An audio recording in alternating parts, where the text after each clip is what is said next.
শ্রমিক এবং কর্মজীবী মানুষ শুধু শ্রমিক না, শ্রমিকদের বাইরে শ্রমিকের একটা সংজ্ঞা আছে, আবার কর্মজীবীরও আলাদা একটা সংজ্ঞা আছে।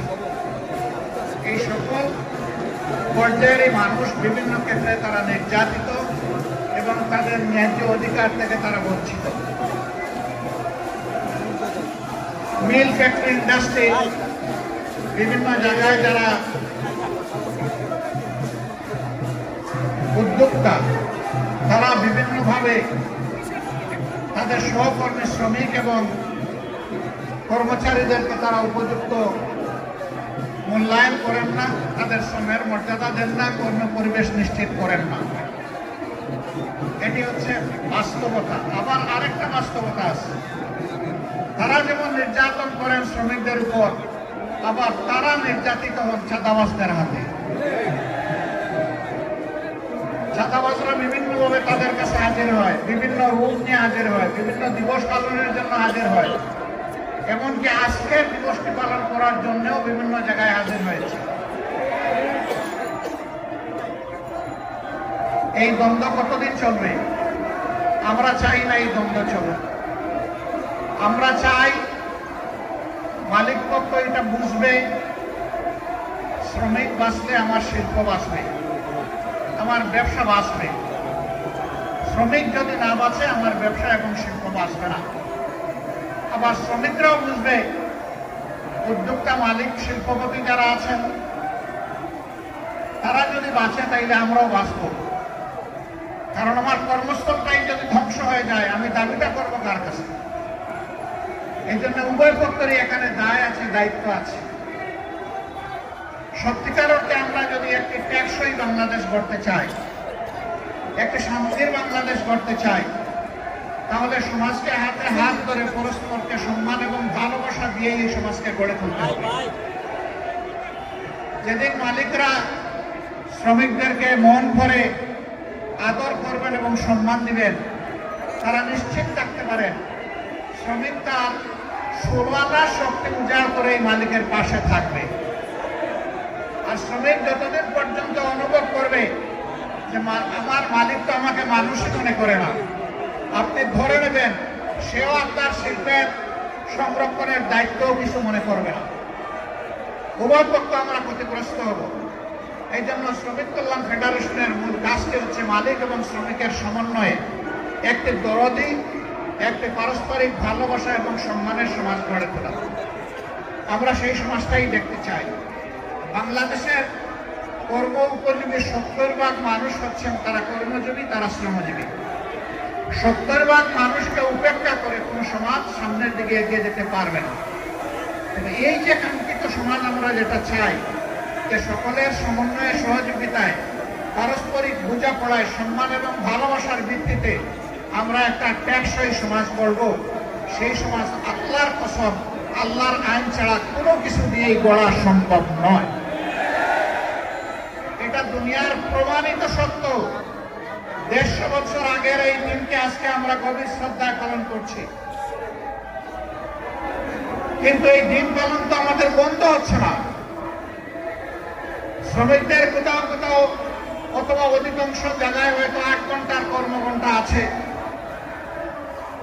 কিন্তু 8 ঘন্টায় তাদের হাতে যে স্যালারি, যে বেতন, যে ভাতা তুলে দেওয়া হয়, এ দিয়ে তার নুন আনতে পান্তাও ঘুরায় না, এইটুকু সারতে পারে না। তাই বাধ্য হয়ে এক জায়গায় করে 8 ঘন্টা কাজ, আরেক জায়গায় গিয়ে করে 8 ঘন্টা কাজ।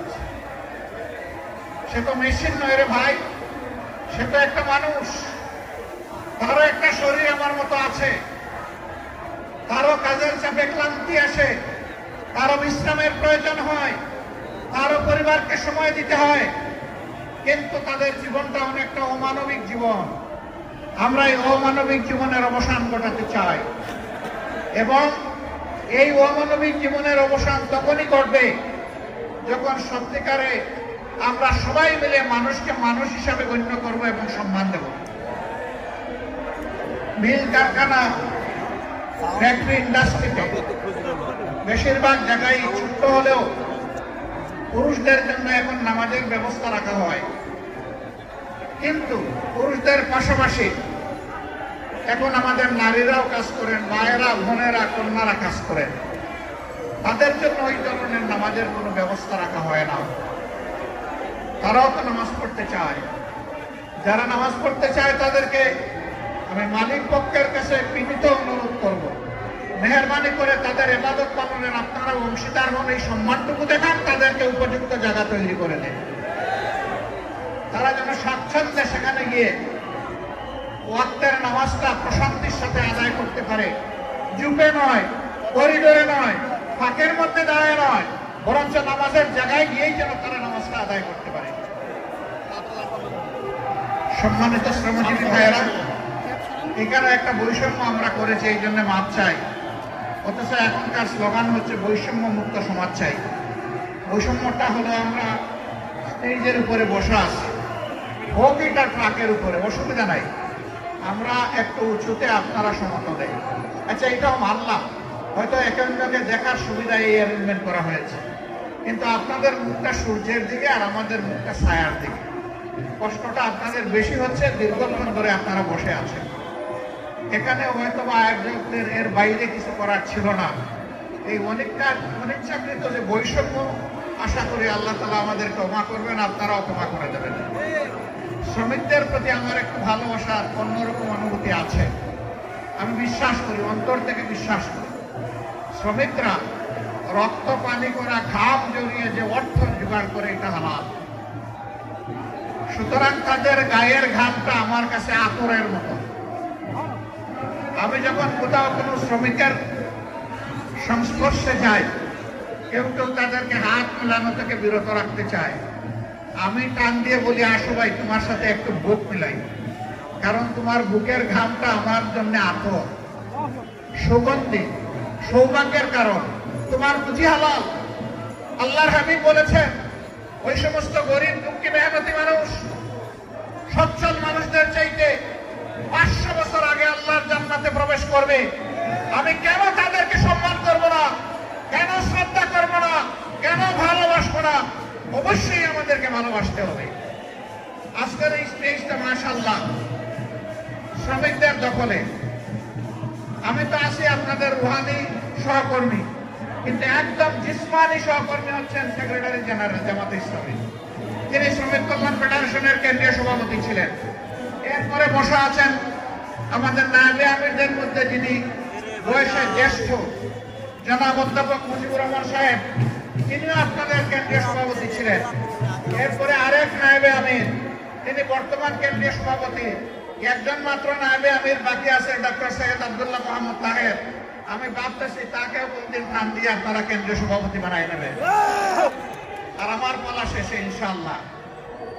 কাজেই শ্রমিকদেরকে আমরা কিভাবে মূল্যায়ন করি, এই বিষয়টা আজকের স্টেজে একটা তার প্রতিচ্ছবি। আলহামদুলিল্লাহ, আমরা আসলেই মানুষের মধ্যে কোনো বৈষম্য দেখতে চাই না, এবং মানুষকে তার কর্ম, শ্রম কিংবা শিক্ষা অথবা পেশাগত জীবন দিয়ে আমরা বিবেচনা করতে চাই না। মানুষ আশরাফুল মাখলুকাত, দল ধর্মের ঊর্ধ্বে উঠে আমরা মানুষকে সম্মান জানাতে চাই, এবং এরকমই একটা বাংলাদেশ গড়তে চাই।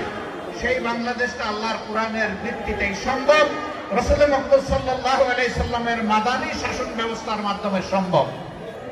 বাংলাদেশ জামাতে ইসলামী এই সম্মান এবং শান্তির শাসন ব্যবস্থা কায়েম করার জন্য লড়াই করে যাচ্ছে। এই লড়াইয়ে আপনারা অংশীদার, গর্বিত অংশীদার। আপামর শ্রমিক জনতাকে এর সাথে সম্পৃক্ত করার এই লড়াই আপনাদেরকে অব্যাহত রাখতে হবে। শ্রমিক বোন এবং গৃহকর্মীদের উদ্দেশ্যে আমি একটা কথা বলতে চাই, আমাদের প্রতিপক্ষ আমাদের বিরুদ্ধে অপবাদ ছড়ায়, জামাতে ইসলামী ক্ষমতায় গেলে মহিলাদের আর কোনো কাজ করতে দিবে না, ঘর থেকে বের হতে দেবে না। আমরা আমাদের এই বোনদেরকে নিশ্চয়তা দিচ্ছি, তারা তাদের যোগ্যতা এবং পছন্দ অনুযায়ী কর্মক্ষেত্রে কাজ করবেন। এখন তাদের কোনো সম্মান নাই, তাদের কোনো মর্যাদা নাই, এবং তাদের কোনো নিরাপত্তা নাই। সেই রাষ্ট্রে ইনশাআল্লাহ তাদের মর্যাদাও আমরা কায়েম করবো, তাদের নিরাপত্তাও নিশ্চিত করা হবে ইনশাআল্লাহ। নারী পুরুষ সকলে মিলে এই স্ব কর্মক্ষেত্রে দেশের উন্নয়নে, দেশের স্থিতিশীলতায়, গতিশীলতায় আমরা সবাই মিলে ইনশাআল্লাহ অবদান রাখবো। সেই সাম্যের সোনার বাংলাদেশ গড়ার সংগ্রাম সেই দিনই আমাদের থামবে, যেদিন মানুষের ঘরে ঘরে সুখ, শান্তি এবং মর্যাদা পৌঁছে যাবে। আল্লাহ রাব্বুল আলামিন সেই বাংলাদেশ গড়ার পথে, কোরআনের শাসন কায়েম করার পথে আমাদের সকলকে হাতে হাত মিলিয়ে, কাঁধে কাঁধ মিলিয়ে আমাদেরকে কাজ করার তৌফিক দান করুন। শ্রমিক কল্যাণ ফেডারেশনকে অন্তরের অন্তঃস্থল থেকে আজকের এই বিশাল সমাবেশে দাঁড়িয়ে দুটি কথা বলার সুযোগ করে দেওয়ার জন্য আমি কৃতজ্ঞতা জানিয়ে